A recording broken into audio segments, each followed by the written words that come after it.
How to relate to your trainees' negatives. This is on page 14 and 15 in the trainer's manual. All right, guys, listen up.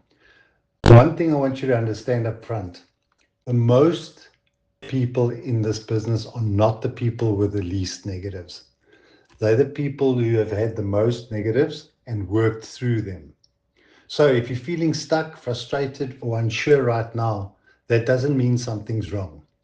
It means you're normal. Negatives are part of the process. The problem isn't negatives. The problem is when we don't deal with them. So how to handle negatives? Now, as leaders, the first thing we have to remember is this. We were all new once. Every single one of us went through confusion, doubt, fear, bad days, and what am I doing here moments. So never brush off someone's negatives. Don't minimize them. Rather acknowledge them and relate to them. One of the best ways to do this is feel, felt, found. I understand how you feel. A lot of us felt exactly the same way. What we found is that the business is actually much bigger than sales. It gives you the opportunity and real ownership if you stick it out. That shows empathy, experience, and leadership. Next thing, we have to be honest with people. This is a simple business, but it's not easy. There is a struggle before the prize. Anyone can do this business, but only if they're willing to work, follow the system, and not quit when it becomes uncomfortable. And I'll tell you something important here, guys. The easiest way to deal with negatives is to help people make money and get promoted. Skills create confidence.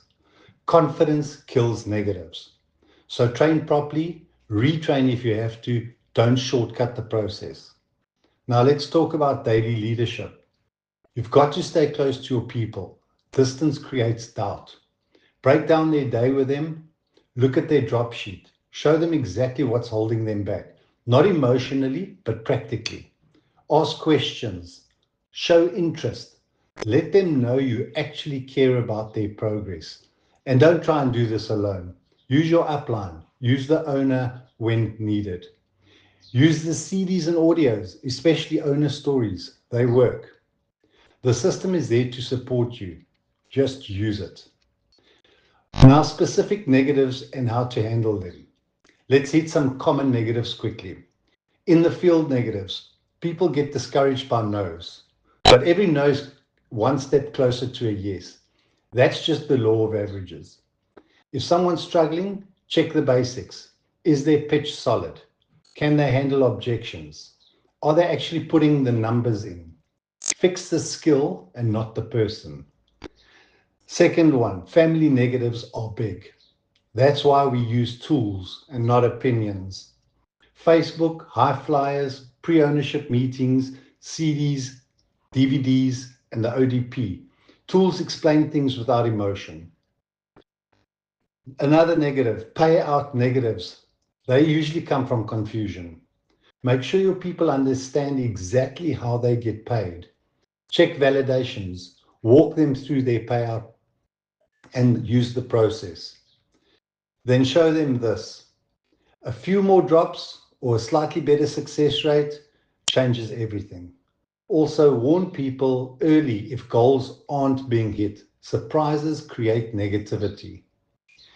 And then another negative is team negatives. These need to be dealt with immediately. No gossip, no rumors, no stories. Be honest, be clear, and protect the culture and opportunity. If someone has to leave, explain why so the rest of the team understands the standards. Now, the big one, I can't do this. When you hear that, don't disappear. Stay closer. Bring them back to their why, their goals, their dreams, the reason they started in this business. Tell them you believe in them. Retrain them in the field. Show them they can do this.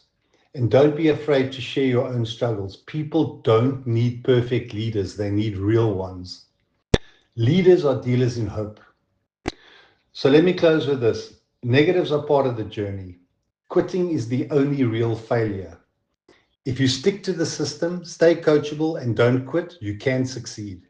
And that's the truth.